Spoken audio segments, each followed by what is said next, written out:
Pope Francis celebrated a special Mass at St. Peter's Basilica this afternoon on the anniversary of the opening of the Second Vatican Council. EWTN Vatican Bureau Chief Andreas Thonhauser has more about this crucial event in church history. Today, the Catholic Church commemorates the 60th anniversary of the beginning of the Second Ecumenical Council of the Vatican. On October 11, 1962, the 21st and most recent Council of the Catholic Church was just beginning, convoked by Pope Saint John XXIII on January 25, 1959. The first session of the Council was interrupted by the death of Saint John XXIII on June 3rd of the next year.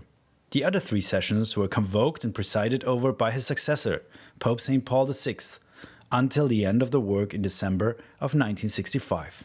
The Catholic bishops discussed matters regarding the life of the Church and its openness to requests of the modern and contemporary world.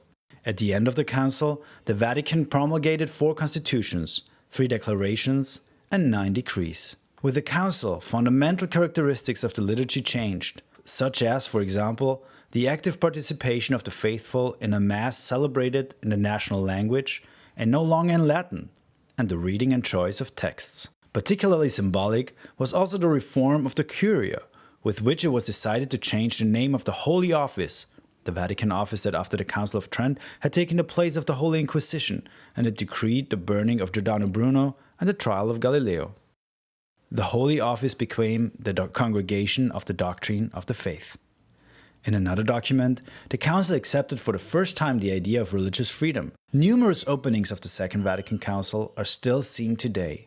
Priests dressed in plain clothes, participation in the political life, ecumenism, and approaching other religions are all elements spawned in some way from the Council. Pope St. Paul VI brought the Council to a conclusion and intervened much more than his predecessor in the meetings, emphasizing also after the end of the Council itself his prohibition of the change of some rules that progressive parts seemed ready to erase. Celibacy for priests, the prohibition of contraception, and the negation of an active role for the divorced in the Church.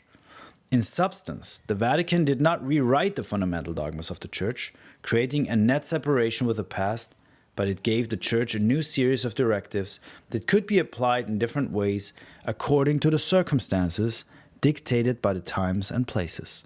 For all of these reasons, the Council doesn't represent a rupture or a change with respect to the past, but it certainly furnished the instruments for change.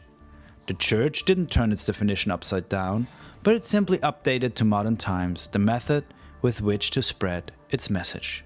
In Rome, Andreas Thonhauser, EWTN News Nightly.